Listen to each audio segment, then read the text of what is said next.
Okay, so just exploring the relationship between area and definite integrals, we have already intuited some of the properties, but let's go ahead and formalize some of this. So the definition of the definite integral of f on the interval from a to b specifies that a is less than b. So remember a little while ago when we wondered if order of the limits matters? Well, it does, and for that reason, when we went backwards, it caused the area to be opposite in sign, or in that case, negative.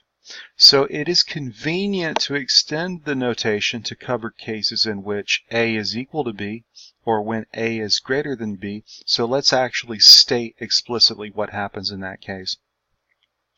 So if f is defined at x equals a, then the definite integral exists, but has a value of 0. And that's actually what we found in our example where we integrated from 3 to 3, is that the dx, if you think back to the Riemann sums, the width of the rectangle was 0, which meant that the rectangle had an area of 0. So when a is equal to b, yes, the definite integral exists, but it has a value of 0. Now, the other situation we saw was going in reverse in terms of the integral. So if f is integrable on the closed interval from a to b, then the definite integral of f of x with respect to x from b to a is equal to the negative definite integral from a to b of f of x with respect to x. And this is exactly how we treated that problem. We went ahead and found the areas from left to right, but then we changed the sign.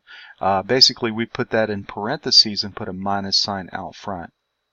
So these are two properties of definite integrals. Here's a third property that we also discovered.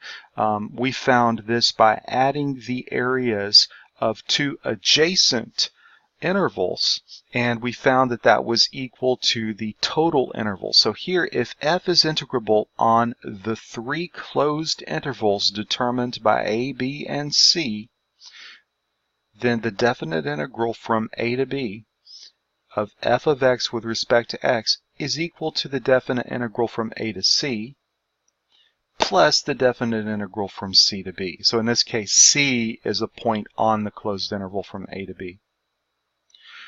In other words, we can add those two areas together and get a total area. So let's look at three more properties. If f and g are integrable on the closed interval ab, and k is a constant, then the functions of, and that should say k times f, kf and f plus or minus g are also integrable on the closed interval from a to b, and property 4, the integral from 0 to b of k times f of x dx is equal to k times the integral from 0 to b f of x dx. In other words, you can factor out the constant, and that's very convenient. That's something that will help us simplify integrals, and I would encourage you to always look for a constant that you can factor out. Let's look at this next property. The definite integral from from a to b of k with respect to x is just simply equal to k times b minus a. So if we're asked to integrate a constant, all we have to do is multiply the constant times the difference of the limits.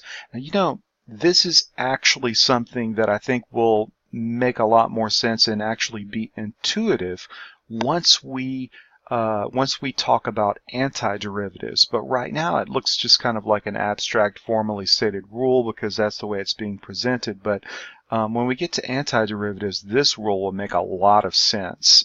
It will almost follow from what we've already learned. But I don't want to get into antiderivatives just yet. Let's take a look at number 6.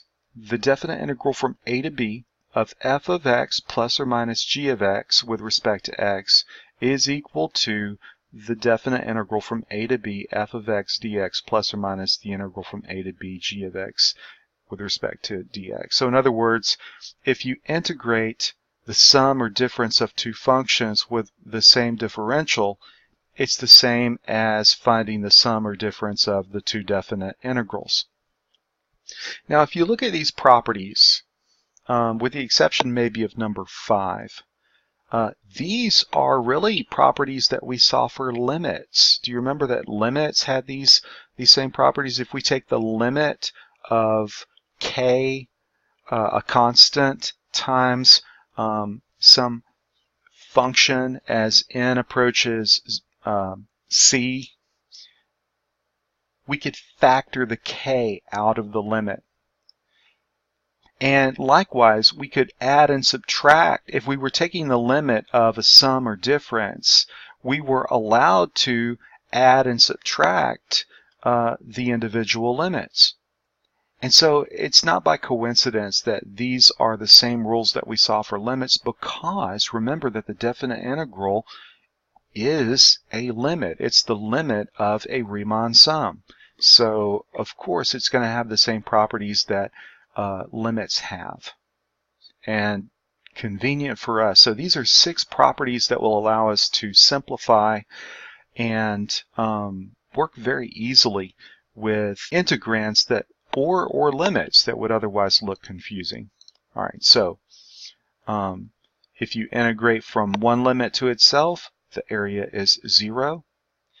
If you integrate backwards through the limits, the area changes sign. If you add 2 adjacent intervals on the same closed interval, it's the same as the total area. We can factor out a constant. The integral of a constant is just equal to the constant times the difference of the limits. And the integral of a sum or difference is equal to the sum or difference of the integrals.